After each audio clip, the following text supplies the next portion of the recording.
Welcome to Nycos D&D. This is the I-9 COVID incursion episode of Visions of Corwin. Today's episode, Corwin's Loss. And we have with us two of our ready steadies. If you would introduce yourself as in your roles, and then we'll get rocking and rolling. We'll start with, based on deference, ladies before gentlemen. We'll have the I professor am introduce yourself first. Professor Victoria Van Vorst. I am a PhD in biology and microbiology, and I have a special interest in cryptobiology. And Congressman? I am Congressman Sebastian Roth. I am apparently overseeing the MK Omega project, which involves the investigation of things which we classify as Bigfoot. But come to find out, these Bigfoot are actually extra-dimensional creatures and could possibly be humans with some kind of genetic marker or influence that allows them to shift between dimensions? Question mark? That's a fairly astute observation. Which brings us to our current status. As we do not have our test subjects from usual operations trying to kill each other this week, we might actually be able to go through the pile of data we've collected so far and kind of come up with a theory on what we want to do as the ritual that's supposed to trigger all of this is supposed to happen, tomorrow? So we're down to the day before? Well, supposedly, but we were all supposed to be heading out there now because we were very impatient and wanted Right. to. Right. So that's what I'm saying. You'll get there in advance of the actual event, which was really the major focus, to make sure you didn't get there too late to actually interfere if you choose you want to interfere. So at this point, the two of you are riding in the vehicle on its way to the center, so feel free to start the conversation.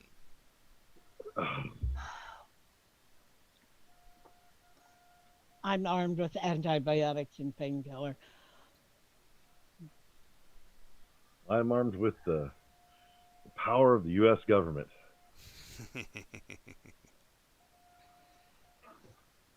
She's carrying a personal sidearm. Oh, she's decided to move up to actually being an armed personnel. This thing got serious on her all of a sudden. When you've been shot, there is that. I am going to, though, carry my old 45 service weapon that I probably still have. Yes. And yeah, and a couple of spare clips of ammunition, and yeah, we're armed with light, and more light. Tracer rounds and everything. White phosphorus grenades. Spotlights. Gotcha. And handheld floodlights. We have helicopter with a big ass one, and then we have the lighthouse one on it. A searchlight, the old-fashioned World War II searchlight. Yeah. Yep. Terrific candle power. Yep. Yeah, we have a flatbed trailer with 4 of them. The quad. The ones like you see at the movie, the movie premieres, flashing this. Yep. Scanning the skies. Yes. Hey man, I am not going to deal with an eye appearing in the fucking sky above us. And if that happens, I want to have all the lumens I can to do something about it. So. Totally understood. Trying to think if there's anything else. So okay, from what I understand, Victoria, and okay, I am in my what would it be? It'd probably be a Cadillac or one of those service cars. It's a Lincoln, one of the big suicide door Lincolns. Okay. Lincoln Continental Mark V. And I would have Um, Lassiter as the driver, the Major, John, myself, and Victoria in the car. Uh, I would have reached out to the Indian shaman though, Okay. Grayson, if we could have got him, yeah. because Grayson would have been very valuable at this time. Yes. So somebody needs to maybe I'll ping Scott and see if he'll show up. Because if we're going on this is the final Countdown, yeah, this exactly. is the big battle. I want Oh, where's Corwin? Corwin would not be with us because we're talking about. I mean, there were people talking about possibly murdering both him and the other bad guy, Ah, and it would be kind of imprudent to talk about the plan to possibly murder him and somebody else with him in the car. Oh, the bad guy being the Native American that originally started all this nonsense by triggering our John Doe. Yeah, but the problem is that there was talk about taking out Corwin too. And I Yeah, say but it was that like before? Was that before or after the incident in the forest? that was after. oh, I don't remember that, but okay. That was after. That was something that I think fucking Slaughter came up with. Well, yeah, because he's still quote unquote angry at him, but he has gone to talk to him since, and Because if Laughter's not serious about murdering both of them, then I would have Corwin here. If not, I would not. So, just in case I'm misreading Travis's understand or ideas or direction, we're going to that say that right now Corwin is the Schrodinger's Corwin. That the word's not been Schrodinger's Corwin. That's good. So he's like, he could be there, he might not be there, he could be there, he might not be. Mm-hmm. So, um, it is a fluid situation very. depending on presence. But on that note, like, and this is where the Indian shaman would come in handy because he would know proper protocol and etiquette to actually go speak to these people. Because what I want to have happen is instead of us showing up guns blazing, kind of do a duel.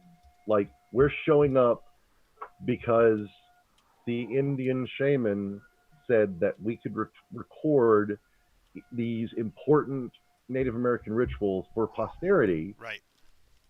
and kind of use that as a front to get them close enough to the other shaman to where they could fight without impedance. And that was at least what I was kind of hoping to be able to pull off. Yes. But that requires the Indian shaman. And yeah, right.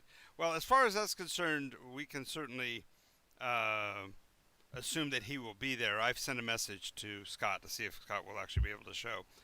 It may be that he can't, and even if he can't, we'll muddle through.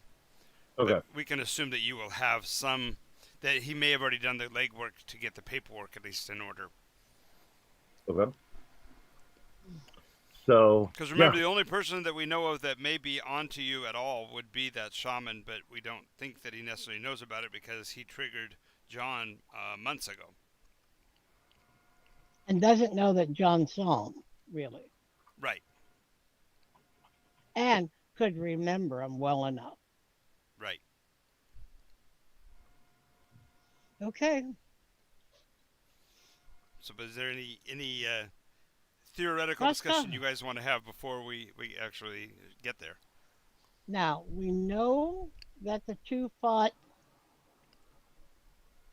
in the forest, and the other one was destroyed, not Corwin, but the blob, the tentacled, gelatinous, silicone-based creature. Right, but so far there's one unanswered question, and so far every manifestation has had a one-on-one correlation with a mortal, with a human. But we don't. When you guys blasted the snot out of the eye, there wasn't any physical manifestation there. There wasn't Yeah. a person, unless you count John. Yeah, and that's what see. That's what I'm worried about. Is His connectivity, his ease of connectivity to manifesting such a creature. see, and my plan was I was going to do this before we actually, kind of like the pre-game kind of Sure, that's fine. conversation. That's fine. This is still that period, so don't. I've got a Syringe. no. I've got a gun, tranquilizer gun, with a dose of that Now, cocktail that made John just completely go limp, open conduit kind of thing. And the reason I have this is because I'm thinking if we nail John out of the blue and he goes down and he opens up, we have spotlights on him. Those things are going to die. And then that would allow us to protect him so that he's not ending up having to be murdered. Because, like, I don't like the idea of, like, killing off John. Yeah, Like, killing people is usually a bad thing. That's true. so I'm thinking that, maybe if we use, like, the light and just keep him in the light, then anything that might be trying to come out of him, like from a physical point of view, would be covered.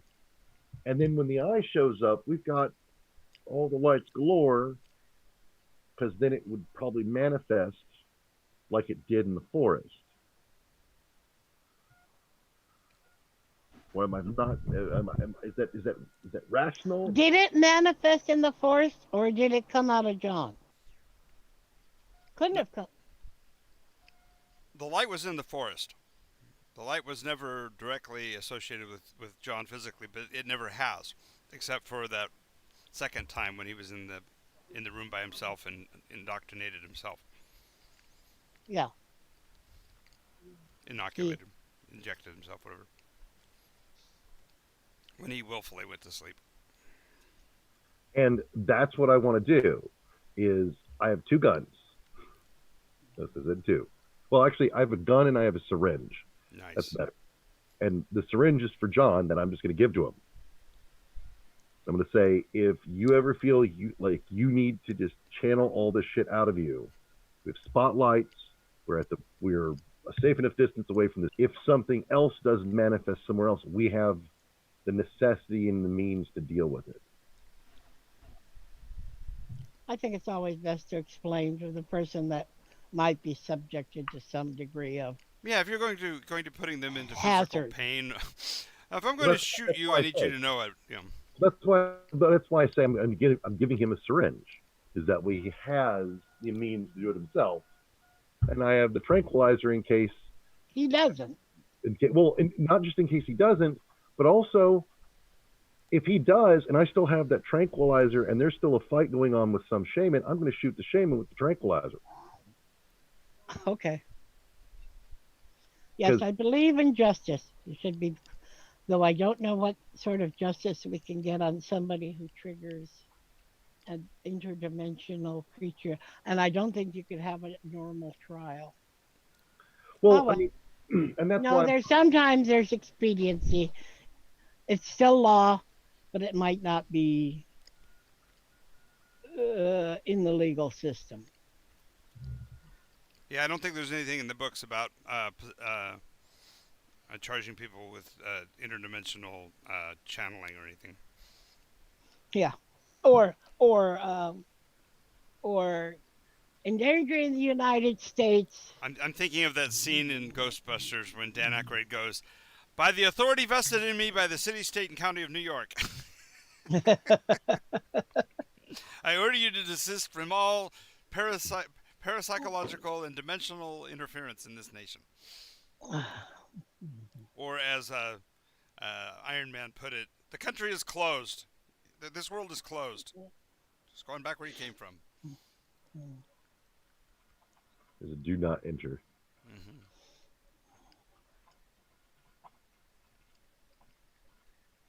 Alrighty, so are we ready to rock and roll then, or are we gonna try to? I haven't heard back from anybody yet. What you call is probably dead to the world. He was playing this morning, apparently, right? Yeah, all the way to 4 o'clock. Uh, don't ask me how I know that because that means that I was maybe up at 4 o'clock in the morning, maybe. Oh, never. When do you get home from work? Oh, I don't work. I didn't work last night. This is my night off. Oh, that's right. It's your night off. Well, Oh, well, the cat's But away. damn, and the damn mice honest go- isn't even on Discord. So he said that he would try to possibly, even if he had to just get on from the appointment, he would do so. But he's not on. So Okay. you guys are on Well- your own. Unless you want to suspend, we can always hold off. I, We can... I think we might want to just because. Okay. So if that's the Most- case, I'm going to go ahead and close out the stream, and we'll just do it next week, and then we can kibitz. So hang on just a second while I close out. Well, we could always do role play roulette. That's yeah, we can always playground. But let me go ahead and get the stream, since the stream was expecting Corwin. Let me go ahead and just say thank you for paying attention and watching our show. We're sorry that we're not going to be able to get through an episode today, but we'll definitely see you next time. And